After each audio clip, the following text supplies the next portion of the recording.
Is PvP A-OK in 5e D&D? If those acronyms flew by too fast for you to catch them all, I asked if player versus player is okay in 5th edition Dungeons & Dragons. I have some thoughts, so let's dig into it. I ran a poll on YouTube a while back and asked your opinions. I want to discuss the range of the poll results, and then we'll talk about my solution after all that. I found a way to run PvP that I think takes the sting out of it and enhances the fun. Stay tuned. First, let's look at our poll.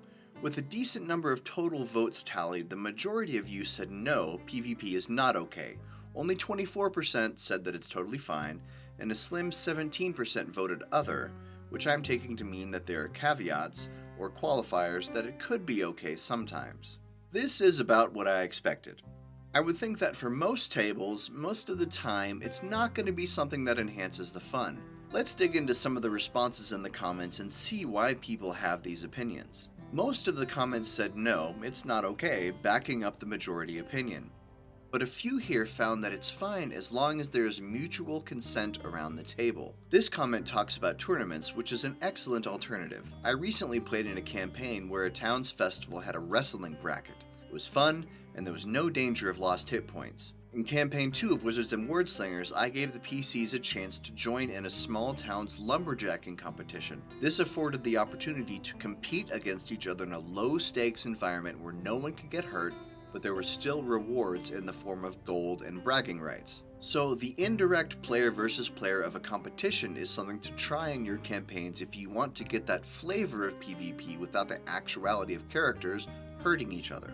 This comment also mentions tournaments and capture the flag, another low-stakes option where there is a focused objective. If you have a goal other than reduce everyone else to 0 HP, then you open the door to creative solutions. And also here we see the very valid argument that 5e is not built for PvP because character classes have various strengths and weaknesses. It's easy to see why when you have some classes like wizards who are built for more area of effect attacks like fireball, versus marshals like fighters who are generally built to attack 1 or 2 enemies at a time. Critical Role had a 20th level battle royale between all the members of the first campaign, and Keyleth, as a 20th level archdruid, had unlimited wild shapes. It became virtually impossible to take her down. This comment also makes the great suggestion of having team-based PvP.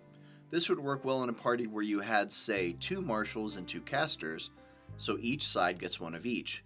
If you saw Crit Role's second campaign battle royale, you'll note Matt Mercer learned this lesson and switched it up to having team-based PvP that time.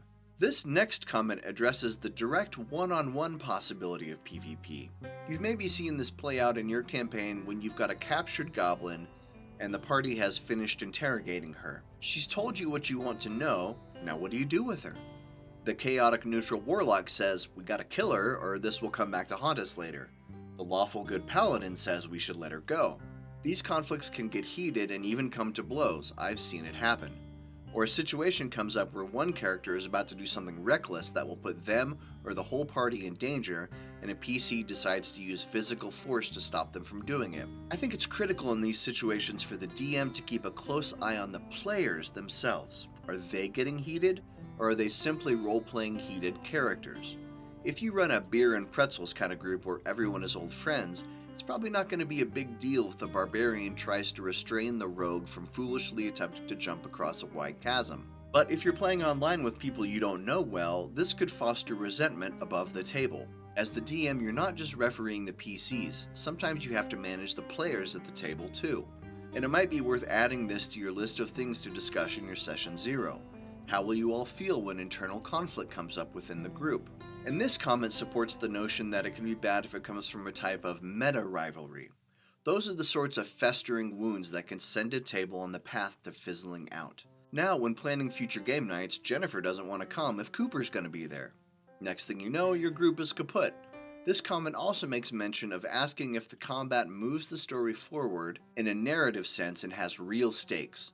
This is an interesting question, but I'm going to save my opinion for when I talk about how I handle PvP, which I'll get to after we look at a couple more of these comments on the poll. Stay patient, we're almost there. This next comment makes the excellent distinction of character v character instead of player v player. It's a simple semantic difference, but a worthwhile one. The acronym PvP is pretty well ingrained in my brain from video game culture, but this commenter is 100% right. It's not the players duking it out, it's their characters. And if you can't tell the difference at the table when tension arises, then any sort of conflict is destined to spread like a virus. See my previous example of Jennifer and Cooper.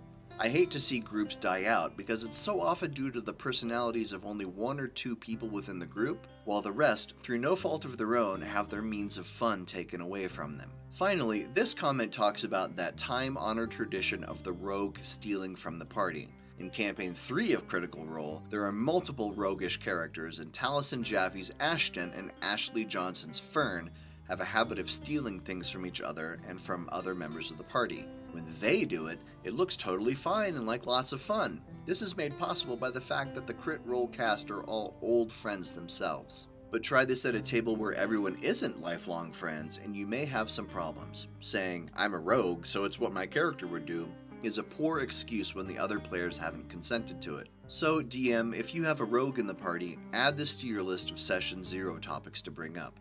And it's also possible to use roguish powers for the betterment of the group. I was in a campaign where another character had made a bad deal with the shopkeeper and traded away a valuable keepsake. The player regretted doing it, so I, a rogue, went back into the shop and reclaimed his items. Our PCs bonded over this and became fast friends. And now, thank you for your patience, let's talk about how I run PvP in my games. Or, as we've learned, we should call it CVC, or character versus character. I guess actually PvP still works if it's PC versus PC. Anyway, I digress. I do run PvP in my games, but only in specific instances and only in controlled environments. Let me explain. The way I've found to run PvP and not have it cause problems at the table is one simple alteration. I make it not canon. Remember a couple minutes ago, that comment about how any kind of combat needs to both advance the story and have real stakes? Well, I have to disagree with that.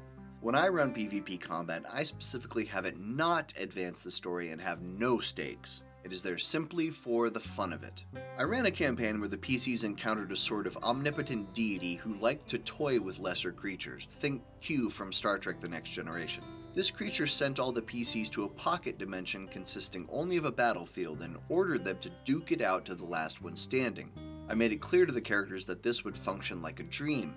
They could do no lasting damage, and any spell slots, or resources or consumables they used would replenish upon the conclusion of the fight. And with this one simple switch, I made it not count. There was no reason to hold back or worry about hurting anyone's feelings, because it was make-believe within make-believe, and it worked out fantastic. And how do I deal with the power imbalance problem of marshals versus casters? Well, in that group, there were casters with healing and marshals without. And one thing I'd done was to litter the battlefield with all of these puddles of various colored liquid. Each puddle would cause a different effect if you moved through one of them on your turn, but the PCs would have to experiment to find out which color did what in real time during the battle. And so to balance the scales, I secretly told the marshals that the red puddles would cast Cure Wounds on them. That meant they had the opportunity to get at least one trip through the healing puddles first. For that same group, I also had them run a battle royale upon the conclusion of the campaign like Critical Role does. And in that one, there were no stakes there either because each player had already played out their epilogues, so it was almost like another dream sequence. They were basically done with those characters, so there was no reason to hold back. I've run variations of these scenarios a few times, and it's always worked out. Again, I've only run this for groups that are existing friends. I would not do this for a group of random strangers who met from an LFG post. Definitely know your audience. I hope I've given you food for thought about whether or not PvP is right for your group. There's definitely not a one-size-fits-all approach here, but now that you know that, feel free to experiment. And hey, since I have you, could I trouble you to hit the like or thumbs up button below? It not only helps me out, it tells YouTube you want to see more of my stuff. If you're really feeling wild, go ahead and subscribe. You won't regret it. Until next time, this is GM Jim. Now go out there and get off a sneak attack against one of your friends.